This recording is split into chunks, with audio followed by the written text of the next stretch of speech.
The smirk said it all. "Sorry, we don't serve vegan royalty here," the flight attendant scoffed, sliding the cart past him with deliberate indifference.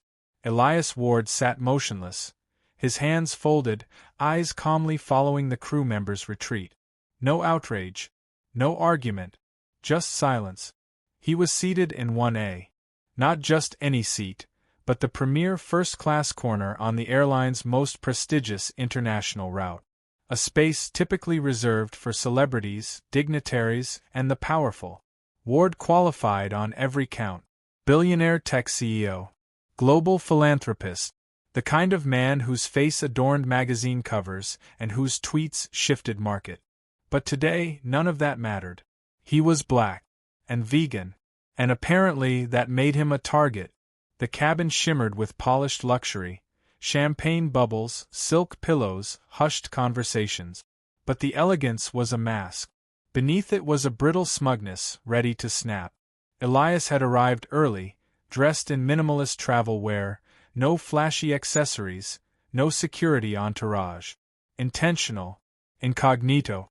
It was supposed to be a quiet flight. No drama. No headlines.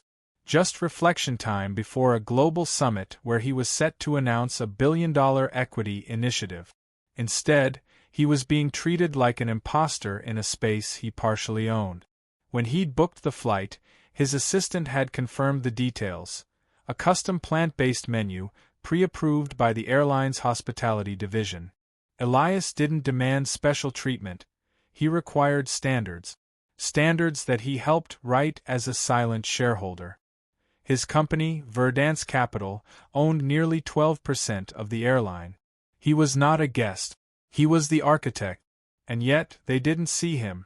The flight crew, crisp uniforms and all, carried on with a rehearsed elegance that faltered only when interacting with him. His greetings were met with curt nod.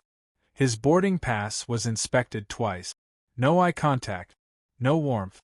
When he'd politely asked about the meal 30 minutes into the flight, the attendant rolled her eyes. "We ran out. Didn't think you'd actually want it." A lie.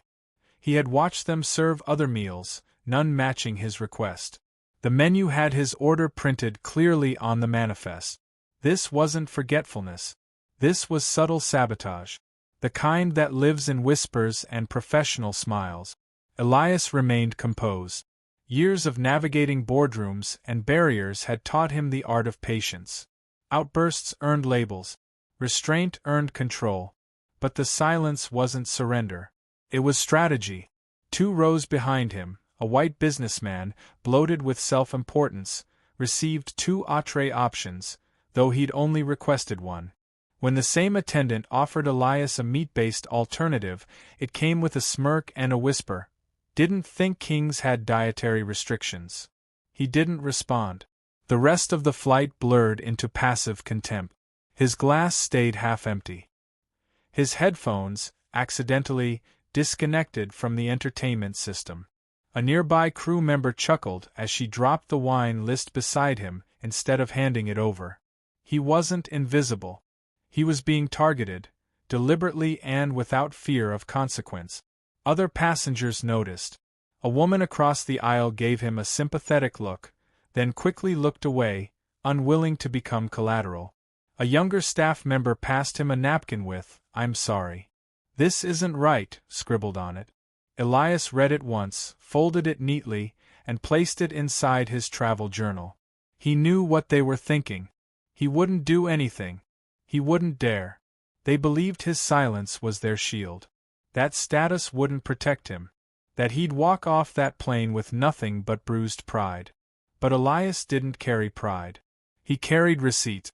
Every slight was recorded, discreet, time-stamped, catalogued. Not for revenge, but for evidence. This wasn't a petty incident. It was a case study.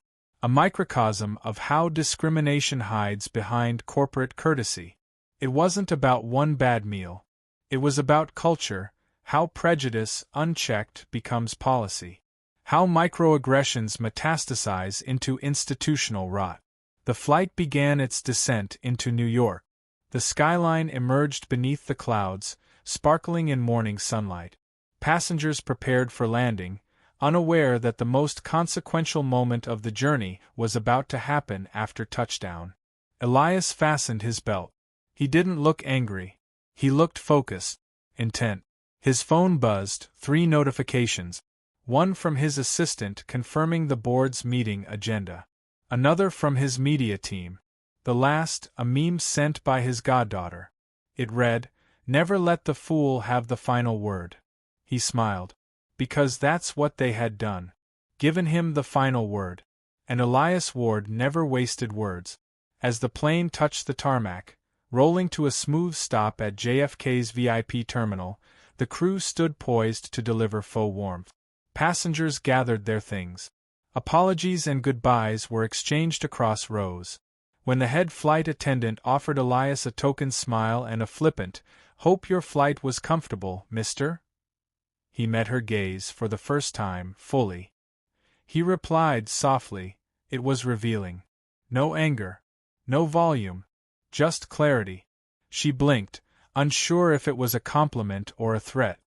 He walked off the aircraft, jacket folded neatly over one arm, phone in the other, already uploading the first of several video clips. No hashtags. No dramatic captions. Just a title. First Class Fools. The storm was already gathering. And this time, the skies would answer to him. The post went live exactly 23 minutes after landing. A 1-minute clip, quietly captioned, "When your net worth qualifies you for first class, but your skin tone disqualifies your humanity." No dramatic music. No voiceover. Just raw, uninterrupted footage, Elias politely asking for the meal he pre-ordered, being dismissed, mocked, and ignored. The attendant's sneer. The sarcastic laugh from the crew. All caught with time stamps and cabin announcements in the background, validating the timeline. Within an hour, the video had crossed 1 million views. By the time Elias reached his private suite at the terminal, his assistant had already fielded 10 media requests and 4 calls from the airline's executive office. None were answered. He wasn't interested in corporate apologies or press-friendly statements. He didn't want a refund or a future credit. What he wanted was exposure, not for the company, but for the culture it had cultivated. Culture that assumed wealth was white. That respect was conditional. That a calm, poised black man in seat 1A must be a fluke. That evening, he launched the series. First Class Fools was more than a catchy name, it was a mirror. A weekly digital short profiling microaggressions faced by high-achieving professionals of color in elite spaces. The first episode, titled Denied and Dismissed, featured his flight. Not just the footage, but a breakdown of the interaction through voiceover and expert commentary. Civil rights lawyers, DI consultants, and hospitality executives were interviewed anonymously. They spoke of unwritten rules, of smiles that disguised systemic slights, of policies weaponized by prejudice. Elias never showed his face. Deliberate anonymity gave the series its edge. This wasn't about celebrity victimhood. This was about structural rot. Viewers responded with fury and recognition. Stories flooded in from across the globe. Executives denied access to VIP lounges. Black card holders asked to prove they belonged. Entrepreneurs mistaken for assistants, doctors questioned for being in first class. Within 3 days, the airline's CEO issued a public statement, claiming the incident was regrettable and under investigation. He promised to review diversity training protocols. But the tone was transactional, not transformational. It read like a press release template, sterile, defensive, empty. The internet wasn't having it. Meme culture latched on instantly. Clips of the flight attendant's dismissive vegan royalty line were remixed into trending audios. Influencers staged parody skit. Comedians mocked the airline's first-class standards.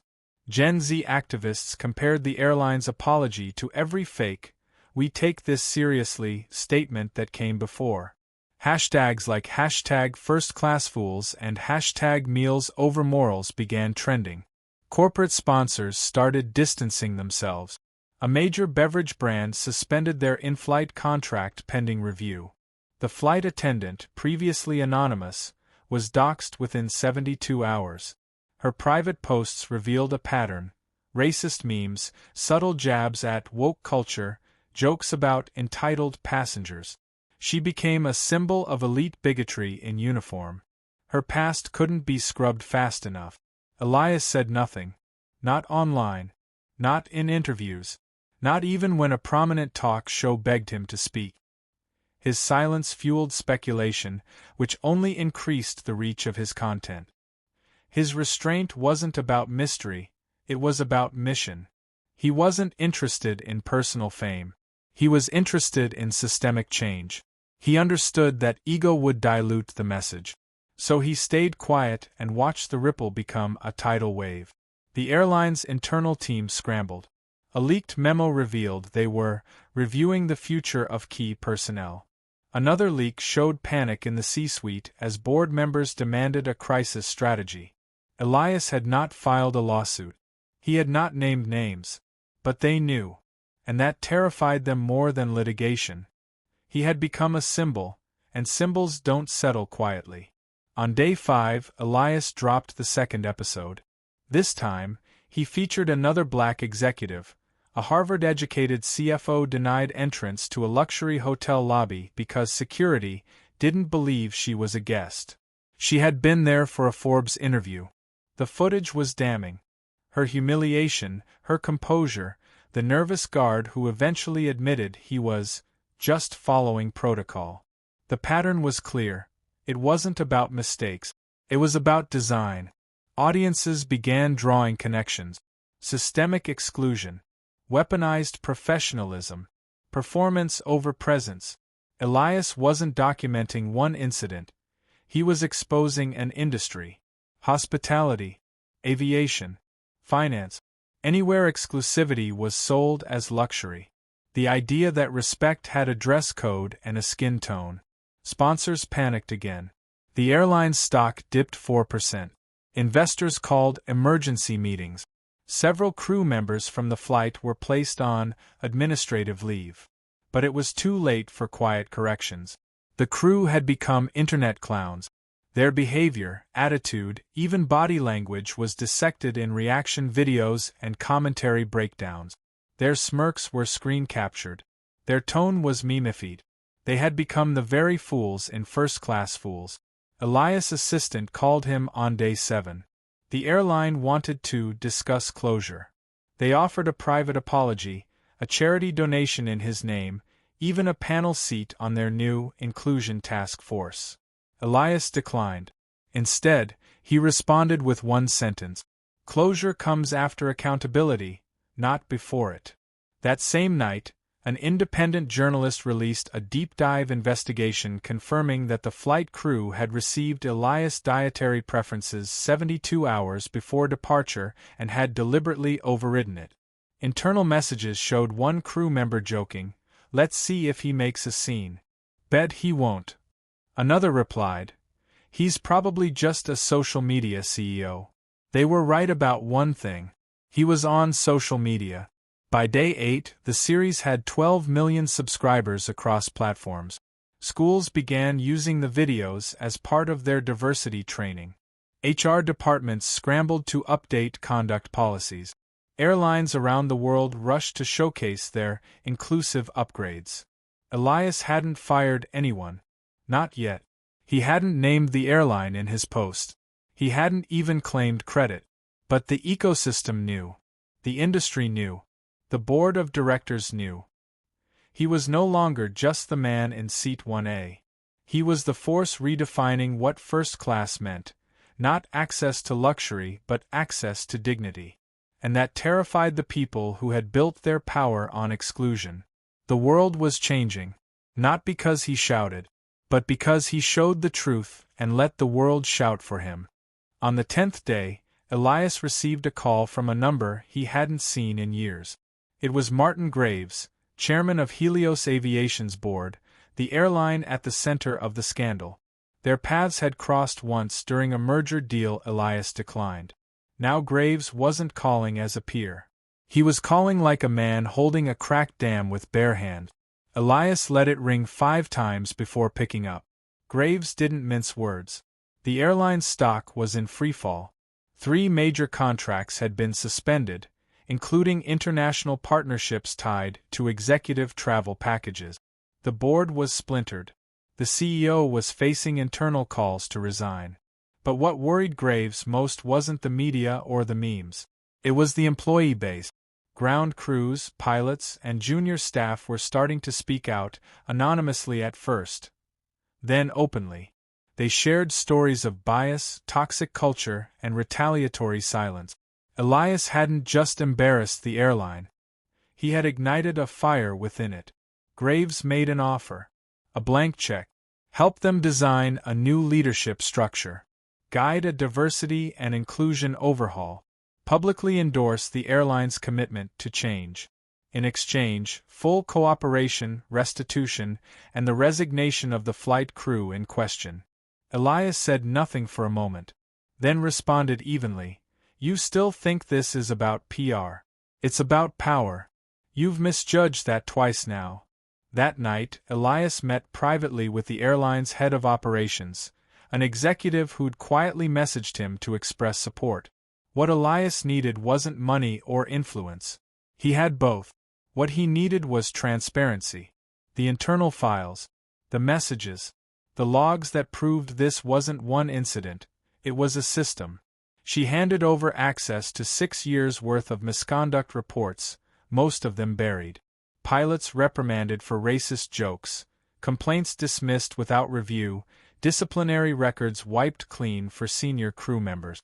Armed with evidence, Elias made his next move. Not publicly, but through strategic mentorship. He reached out to a coalition of young aviation professionals of color. Most had left the industry disillusioned. He gathered them in a virtual forum, off-camera, anonymous. His goal wasn't to make a speech. It was to listen. Their stories mirrored his experience, only less documented. One had been asked to clean a seat while wearing a pilot's uniform.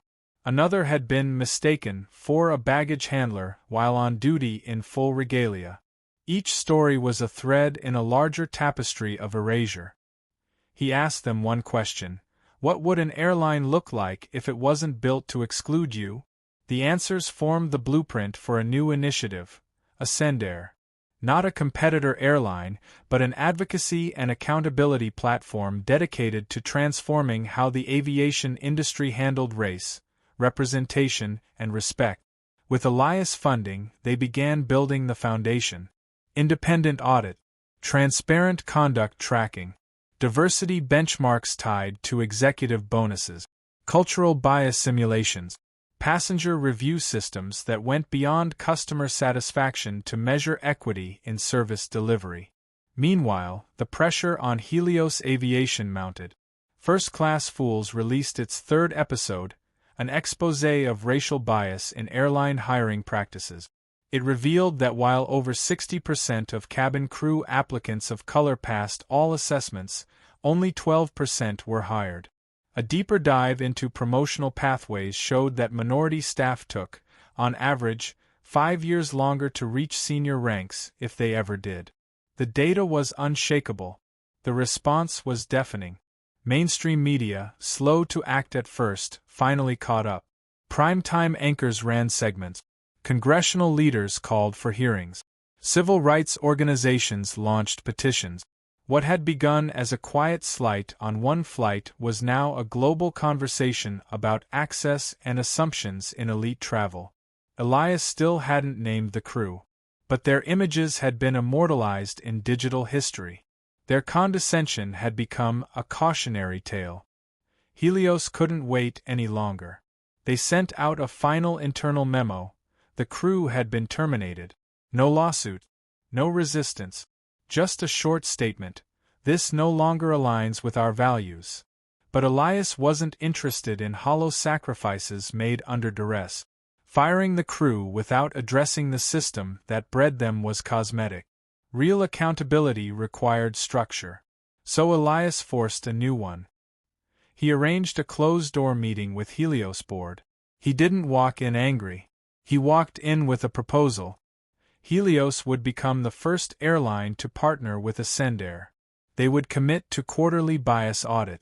They would relinquish NDAs that previously silenced staff misconduct claims. They would tie executive bonuses to cultural competency ratings. If they agreed, Elias would join the board, not as a figurehead, but with full oversight power on DEI matters. If they declined, he would release a fourth episode, one that detailed internal documents, misconduct logs, and complicit silence. It would end them. The board voted unanimously. It wasn't a power play. It was a cultural shift. For the first time, legacy leadership was forced to acknowledge its own obsolescence. Elias didn't take a salary. He didn't need it. What he wanted was impact.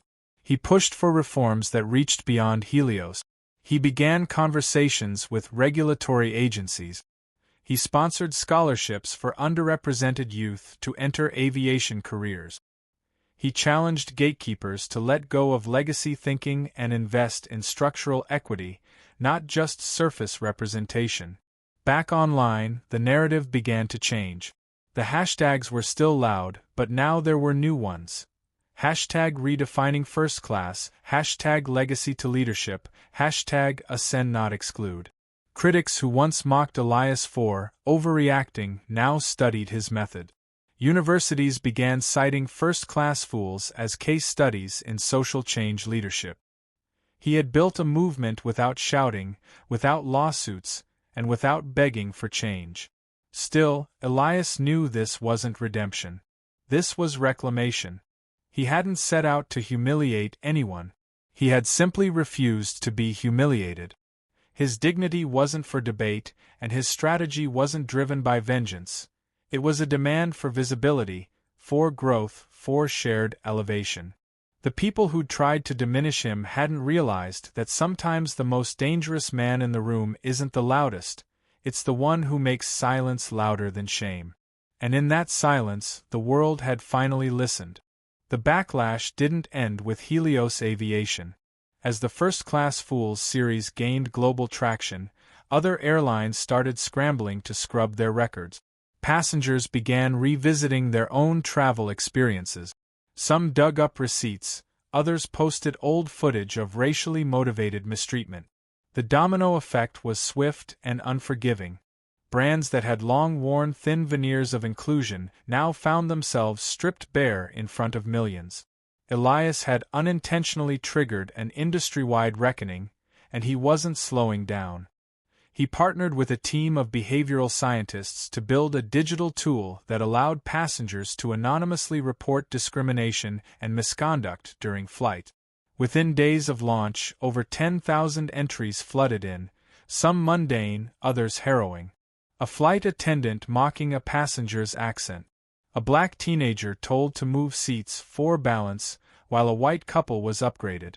A veteran pilot who'd never seen a non-white captain in 30 years of service. Elias didn't need to manipulate the narrative. The data wrote its own truth. What stood out most weren't just the stories themselves, but the emotional weight behind them. People had carried these moments silently for years. Some had internalized the humiliation. Others had simply convinced themselves they were imagining it. But Elias' platform gave them not only a voice, but validation. He wasn't just exposing injustice. He was reclaiming dignity for thousands who had lost theirs quietly 30,000 feet in the air. Meanwhile, the crew members from Elias' flight began speaking through intermediaries.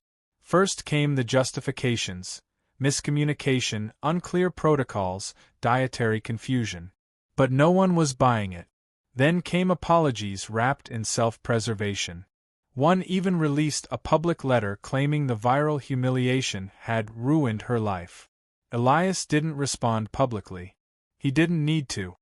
He understood something they didn't. Accountability wasn't about punishment. It was about understanding the impact of your actions and changing so you never cause that kind of harm again. Instead, Elias continued investing in long-term solutions. He quietly funded the transformation of 2 aviation schools, ensuring they adopted blind application processes, diversified faculty, and mandatory training in cultural competence. He created fellowships for aspiring pilots and airline managers from marginalized communities. It wasn't charity. It was a systemic recalibration of who had access to the cockpit, both literally and metaphorically. Through it all, Elias remained detached from the chaos. He gave only one interview, broadcast on a major streaming platform.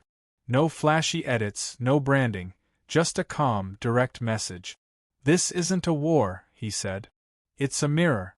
If you're uncomfortable with what you see, it's time to change, not hide."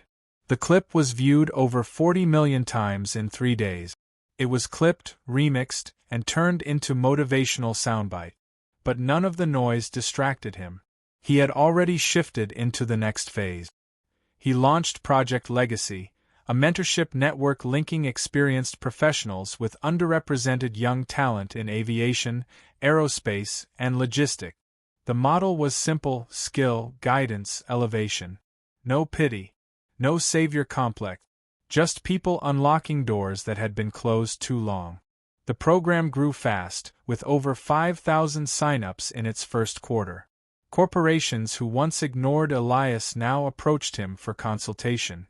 He accepted only those willing to submit to real reform, not optic. Behind the scenes, some people in power began trying to discredit him. They said he was orchestrating chaos for ego, for control. Some accused him of manipulating the system to gain leverage. But these accusations didn't stick. Elias didn't profit from the scandal. He refused endorsement deals, declined book offers, and returned donations that came with strings. He had one goal: transformation, and anything that diluted that was noise. Still, not everyone around him agreed. His board at Ascendair questioned why he wasn't leveraging his viral fame more aggressively. They pointed to missed opportunities, faster expansion, potential takeovers of legacy airlines. But Elias stayed focused. "We're not here to win fast," he said. "We're here to make it impossible to go back." That kind of change required discipline, not desperation. Privately, Elias knew the toll was mounting. He had received hate mail, threats, and smear campaigns disguised as think pieces. Some called him a disruptor. Others called him dangerous. But through it all, he reminded himself that this wasn't about being liked. It was about being clear. Clarity outlasts controversy. One unexpected moment of clarity came when he received a letter from a young girl named Maya, age 12. Her father had shown her the First Class Fools series after she told him she wanted to become a pilot but didn't think she was the right type. In her handwritten note, she wrote, "Now I know I am. Thank you for helping people like me take up space in the sky." That was the moment Elias understood legacy wasn't about retaliation, it was about permission. Permission for people to see themselves beyond limits others had imposed on them. Permission to exist without shrinking. To belong without explanation. He framed her letter. Not for ego, but as a compass. Every decision afterward passed one filter. Would Maya be proud of this? The 4th episode of First Class Fools never aired. Elias shelved it. Not because he was done, but because the world was finally listening without being provoked. Instead, he began work on a documentary focused on aviation trailblazers from marginalized backgrounds, stories buried under decades of erasure. It was a shift in tone. From exposure to elevation. From critique to construction. In the end, Elias didn't need revenge. He built something better. A platform, a movement, and a mirror. And those who once mocked his meal request were now footnotes in a case study about the danger of underestimating quiet power. Elias had reminded the world that change doesn't always come with fury. Sometimes it arrives with focus, strategy, and the audacity to demand better. While smiling, seated in first class, waiting for a vegan meal that the world finally agreed he deserved. The airline industry, for all its sleek marketing and global reach, had long hidden behind polished surfaces. Uniforms, safety videos, and curated lounges gave the illusion of equality while systemic bias rotted quietly beneath. Elias had cracked that illusion open with precision. Yet as the impact of his movement widened, his focus shifted from exposing rot to cultivating growth. He understood that burning a broken house wasn't enough. You had to rebuild brick by brick and change the blueprint. He began assembling a coalition, not of politicians or influencers, but of quiet builders, people who'd been pushing for reform long before cameras arrived. Former flight attendants who had quit after reporting harassment. Engineers who never got promoted because they didn't fit the culture. A retired logistics director who once ran an entire airport division but never got her name on a plaque. Elias didn't bring them in for optics. He brought them in because they had wisdom and scars, and both were valuable. Together, they drafted what they called the Inclusion Flight Plan, a multi-layered reform model for aviation institutions. It included mentorship pipelines, equity audits, unbiased recruitment algorithms, anti-discrimination training tailored to high-stress environments, and perhaps most radically, anonymous peer evaluations for leadership. No more flying under the radar. If you held power, you'd be held accountable. Major airlines were hesitant at first. They sent PR teams and legal liaisons. Some tried to reshape the plan into palatable versions that wouldn't disrupt their comfort zones. Elias didn't compromise. "This isn't a suggestion," he told them. "It's a doorway.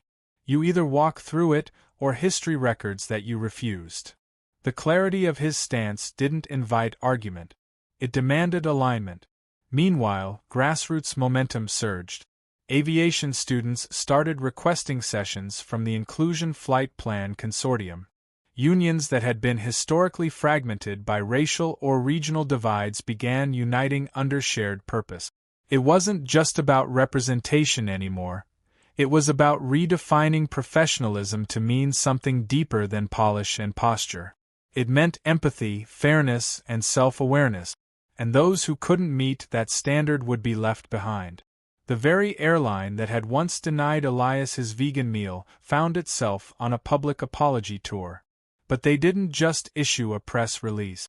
Under growing pressure, they fired their head of in-flight service, hired a new diversity executive with actual power, and committed to a full-year audit of their operational culture. That alone wasn't a solution, but it was a signal. Others followed suit. One competitor voluntarily released its demographic data, then announced an overhaul of its management hiring process. Another declared that, by year's end, every international flight would carry multilingual staff and accessible meal options that weren't culturally tone-deaf. Elias observed this with careful optimism. Progress, he knew, could be cosmetic if not monitored. He built a watchdog organization staffed by former passengers and whistleblowers to track these promises. Their findings would be made public quarterly. Not for humiliation, but for truth-telling. Because transparency was no longer a favor, it was the fare. All this transformation, however, had its critics. There were those who labeled Elias a disruptor, who had created division where there was once peace.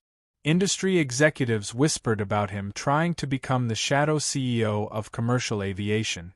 Social media agitators called him a corporate activist, as if those words couldn't coexist. Elias responded only once, through a blog post that went viral in hours. He wrote, "If calling out exclusion creates discomfort, ask why it was comfortable to begin with. I'm not dividing, I'm diagnosing." But even as critics circled, Elias kept planting. He collaborated with a global education nonprofit to produce aviation-centered STEM curricula for middle schools in underserved communities. He lobbied quietly for policy reforms that would tie federal airline subsidies to compliance with equity metrics. He funded scholarships with one non-negotiable clause: recipients had to mentor someone within 2 years. That, he believed, was the secret, progress that multiplied itself. A turning point came when Elias was invited to deliver the keynote at the International Aviation Summit. Previous speakers had included heads of state, oil magnates, and pioneers in aerospace engineering. Some attendees protested his presence, claiming it politicized a space meant for innovation. But when Elias took the stage, he didn't speak in metaphors. He opened with numbers. Demographics, promotions, pay gaps, reported incidents, and then tied them to lost talent, missed innovation, and global disconnects. His point was simple: equity wasn't a moral add-on. It was a strategic necessity. What followed was a standing ovation, not because the audience agreed with everything, but because they could no longer deny anything. And that, Elias knew, was the threshold. Once truth was undeniable, change became inevitable. Back home, his personal circle remained small. Fame hadn't made him inaccessible, it had made him more discerning. He prioritized time with people who challenged his blind spots, not those who worshipped his success. When asked in a private interview what drove him, Elias answered, "It's not about proving I belong. It's about making sure no one has to prove that ever again." The weight of that mission was real. He had faced betrayal, misinformation campaigns, even internal doubt. But what kept him going was the steady shift in voices. When he first started, people whispered their thanks. Now they spoke boldly. A young flight attendant once stopped him in an airport and said, "I didn't quit because of you. I stayed because I finally saw someone fight." That's when Elias understood. His legacy wouldn't be measured by headlines or donations. It would be measured by what people did after the cameras moved on. And as long as people kept choosing courage over comfort, he didn't need credit. He just needed continuity. He had started with a denied meal, a petty moment laced with quiet prejudice. But through resilience, leadership, and an unshakable sense of justice, Elias had transformed that moment into a movement. One that taught the world that power, when wielded with empathy, could rewire broken systems. And that was the real first-class experience: being seen, being heard, and making sure others never had to fight for that again. The pushback began subtly, as it always does. A leaked email here, a source close to the matter, quote there. Legacy media outlets framed Elias as a divisive figure disrupting the sanctity of customer service industries. Pundits, most of whom had never waited tables or served coffee, debated his methods on daytime panels. One columnist even wrote, "It was just a meal," missing entirely that the issue was never about food. Elias had touched a nerve far deeper than an in-flight misstep. He had challenged how gatekeeping operated under the guise of etiquette and policy. But Elias didn't respond to bait. He let the momentum speak. Corporate partnerships began to shift.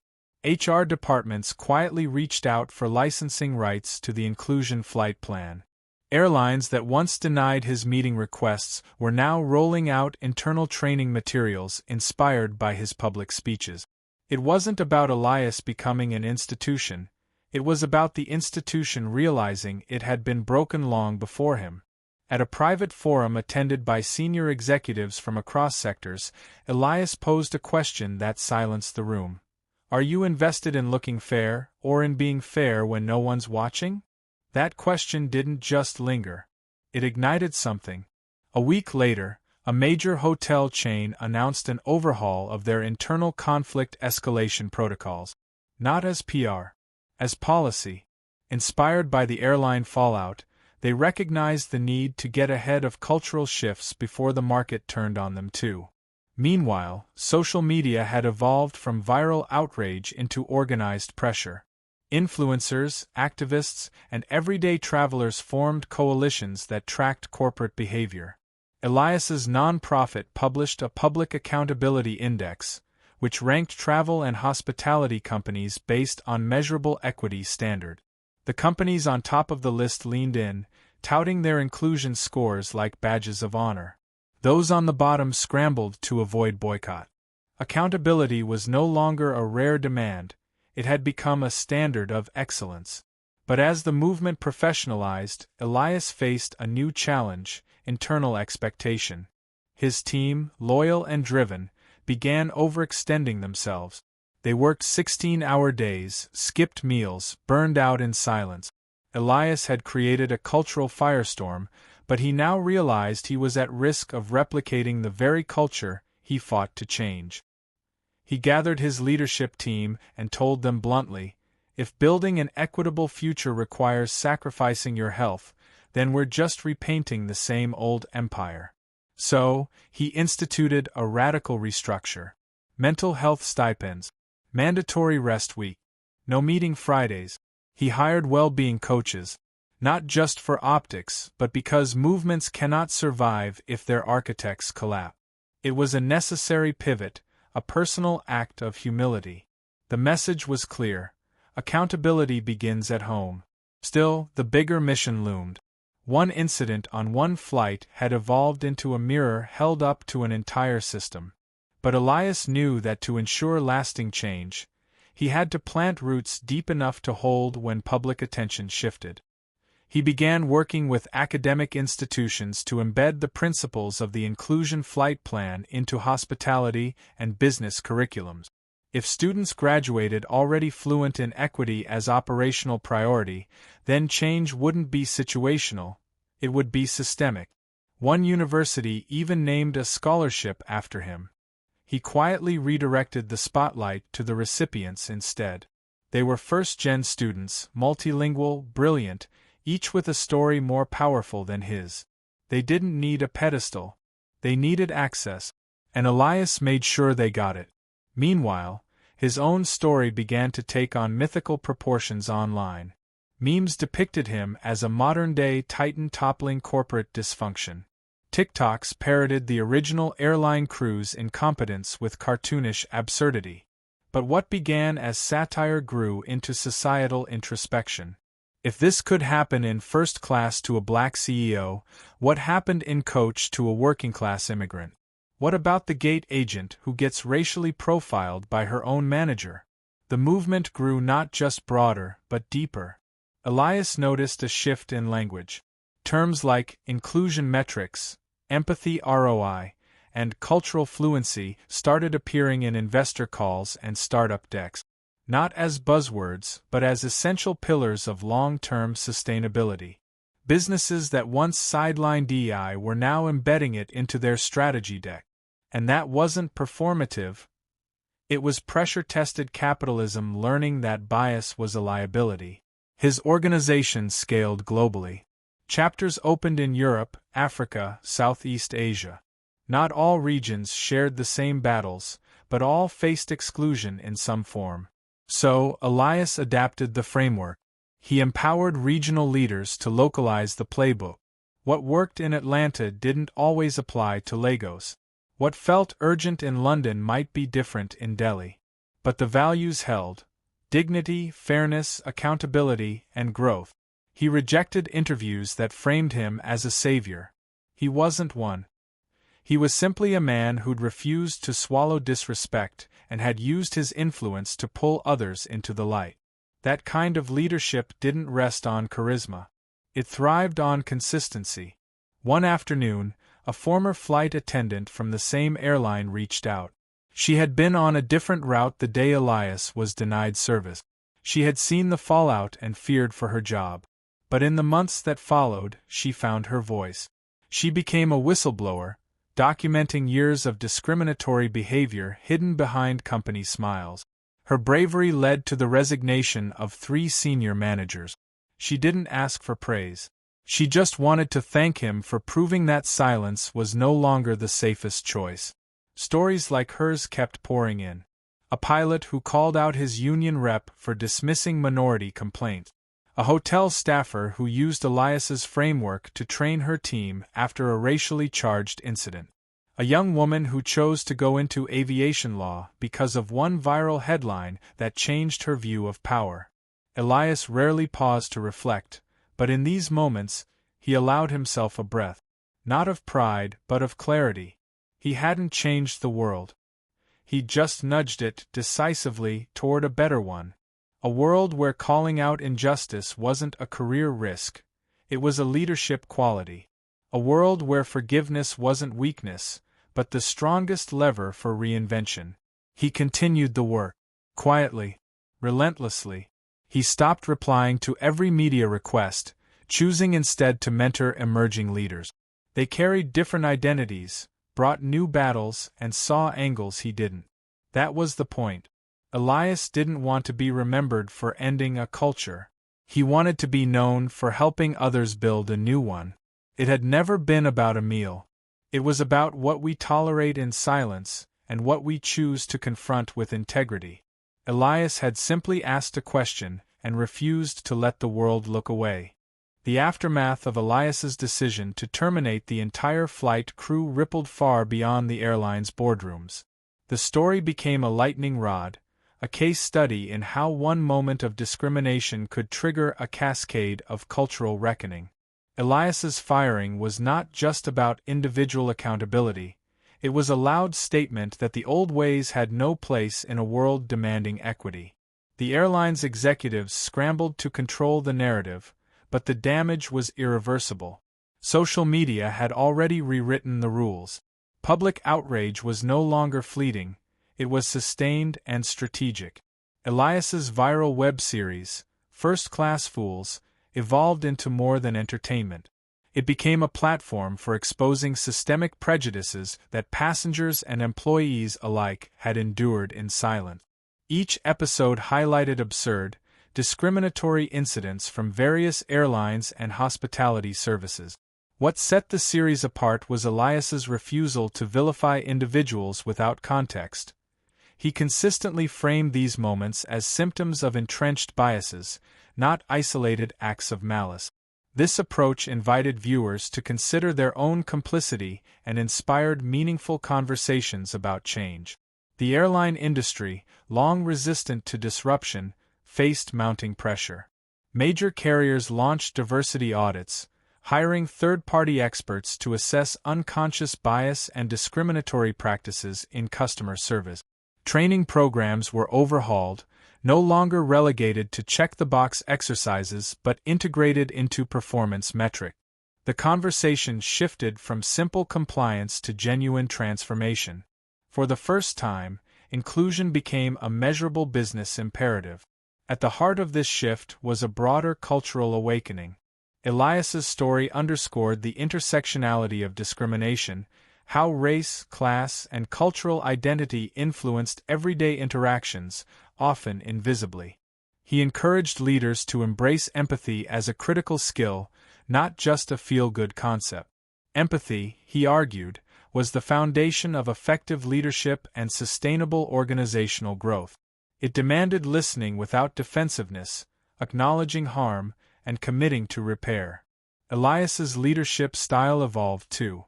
He practiced transparency, sharing not just victories but setbacks and lessons learned.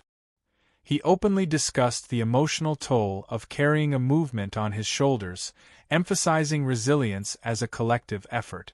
Mentorship programs he initiated connected emerging leaders of color with seasoned executives willing to challenge the status quo. These relationships cultivated a new generation equipped to sustain the momentum toward equality. Forgiveness became another pillar. Elias recognized that transformation required more than punishment, it required restoration. The fired crew members were offered rehabilitation opportunities, including training in cultural competency and diversity awareness. Some accepted, using the chance to reflect and grow. Others resisted, their attitudes unchanged. Elias acknowledged that change was personal and voluntary, but the institutional message was clear. Disrespect and exclusion carried consequences. The story's legacy extended into policy and legislation. Lawmakers cited the incident in debates on workplace discrimination and customer rights, pushing for clearer regulations on equitable service delivery. Consumer advocacy groups leveraged the viral momentum to demand transparency and accountability from corporations. Elias's advocacy work bridged grassroots activism and institutional reform, demonstrating the power of strategic collaboration. In the public eye, Elias remained a figure of inspiration. His calm yet uncompromising approach contrasted sharply with the aggressive tactics often portrayed in media. He proved that influence rooted in integrity and strategic vision could dismantle prejudice without perpetuating cycles of retaliation. This narrative resonated widely, motivating individuals across industries to challenge inequities in their own spheres. Diversity and inclusion initiatives flourished, informed by Elias's blueprint. Organizations reported not only improved employee satisfaction but also increased innovation and customer loyalty. The economic argument for equity gained traction alongside moral imperative. Boards began appointing chief diversity officers with real authority, embedding inclusion into governance rather than treating it as an afterthought. Elias's impact extended beyond business.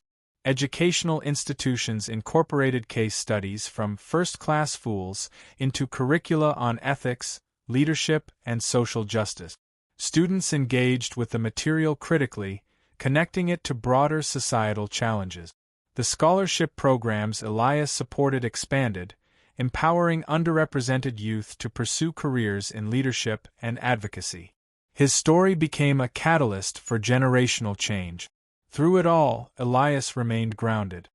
He recognized that no single person or event could erase centuries of systemic prejudice overnight. Change was a process, incremental, often messy, but necessary. He encouraged patience paired with persistent action, reminding supporters that setbacks were part of progress. His humility and openness made him not just a leader, but a trusted guide. The final chapters of this journey were still unwritten. Elias continued to push boundaries, seeking new ways to amplify marginalized voices and institutionalize equity. He focused on intersectional solutions, addressing how race intersected with gender, disability, and socioeconomic status in access to opportunity. The fight for equality was evolving, and so was his vision. Ultimately, the moment Elias was denied his first-class meal was a catalyst, but not the climax. The true story was about the transformation sparked by that catalyst, how resilience, leadership, and advocacy converged to rewrite cultural norms. The firing of the flight crew was a symbolic act within a broader movement toward inclusion, accountability, and justice. Elias's journey reminded the world that change begins with courage.